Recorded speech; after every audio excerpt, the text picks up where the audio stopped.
अस्सलाम वालेकुम व्यूअर्स, क्या हाल है? आप लोग ठीक ठाक होंगे। आज हम आप लोगों को दिखा रहे हैं गाँव में लोग कैसे ज़िंदगी गुजारते हैं, गाँव वालों के दिन कैसे गुजरते हैं, एक दिन में गाँव वाले क्या क्या काम करते हैं। आइए देखते हैं।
गांव का फ़िज़ा बहुत ही साफ़ सुथरा होता है। यहाँ के लोगों को हर चीज़ खालिस हालत में मिलता है, इसलिए गांव के लोग शहर के लोगों के निस्बत सेहतमंद होते हैं। यहाँ के लोग इंतहाई मेहनती होते हैं। इनको फ़ारिग बैठने का टाइम कम मिलता है, ख़ुसूसन गर्मियों के मौसम में इनको खूब मेहनत करना पड़ता है।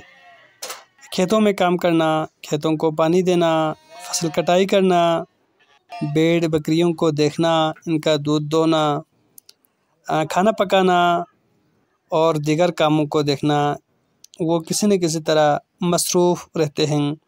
अलबत्ता सर्दियों में गाँव वालों को काफ़ी मौका मिलता है कि वो बाहर अपने दोस्तों के साथ बैठ के गपशप कर लें।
दोस्तों, आप लोगों को ये वीडियो कैसा लगा कमेंट सेक्शन में अपनी राय ज़रूर दीजिएगा और इस चैनल को सब्सक्राइब कीजिएगा। बहुत बहुत शुक्रिया।